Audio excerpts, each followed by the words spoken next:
Narrated Umar bin al-Khattab, may Allah be pleased with him. I heard Allah's Messenger, peace be upon him, saying, the reward of deeds depends upon the intentions, and every person will get the reward according to what he has intended.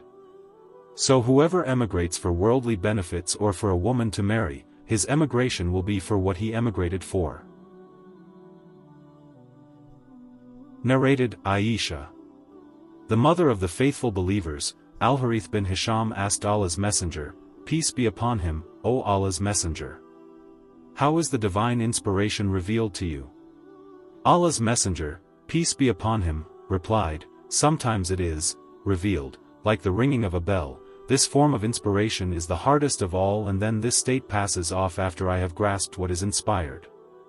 Sometimes the angel comes in the form of a man and talks to me, and I grasp whatever he says.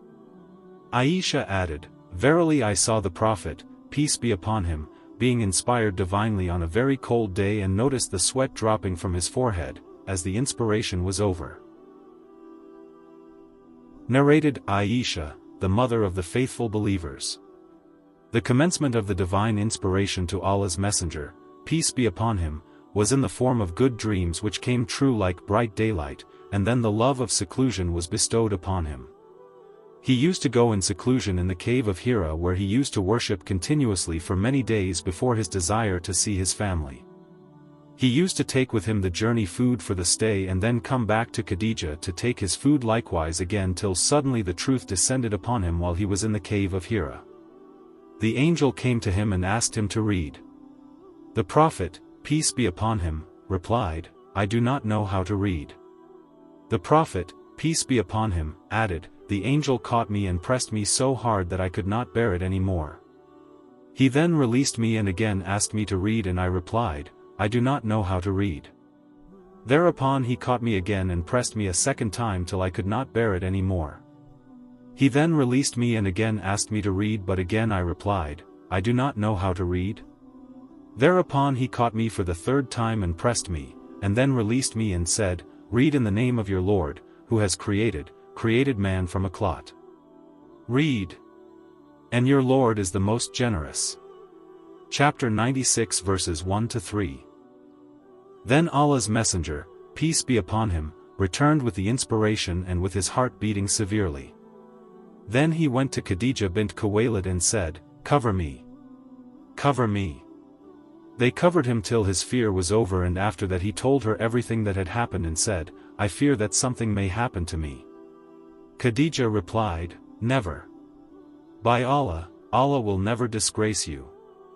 You keep good relations with your kith and kin, help the poor and the destitute, serve your guests generously, and assist the deserving calamity-afflicted ones.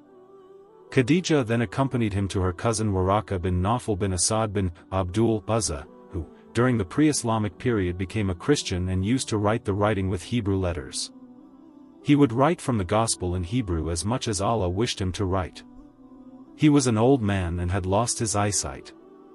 Khadijah said to Waraka, listen to the story of your nephew, O my cousin. Waraka asked, O my nephew, what have you seen? Allah's Messenger, peace be upon him, described whatever he had seen. Waraka said, this is the same one who keeps the secrets whom Allah had sent to Moses. I wish I were young and could live up to the time when your people would turn you out. Allah's Messenger, peace be upon him, asked, will they drive me out? Waraka replied in the affirmative and said, anyone who came with something similar to what you have brought was treated with hostility, and if I should remain alive till the day when you will be turned out, then I would support you strongly. But after a few days Waraka died, and the divine inspiration was also paused for a while.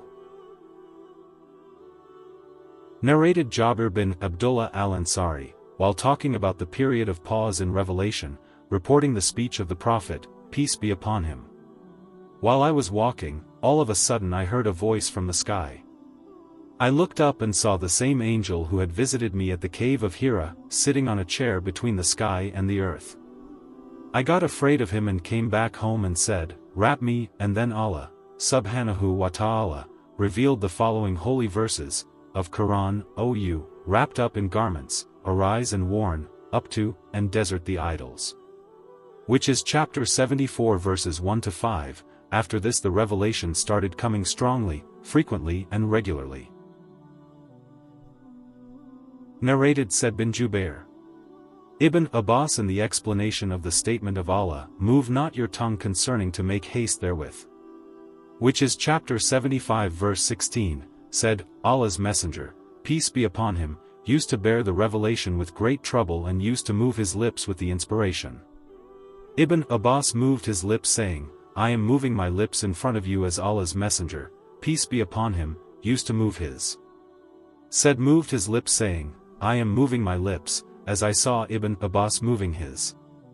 Ibn Abbas added, so Allah revealed, move not your tongue concerning to make haste therewith. It is for us to collect it and to give you the ability to recite it, which is chapter 75 verses 16 to 17, which means that Allah will make him remember the portion of the Quran which was revealed at that time by heart and recite it.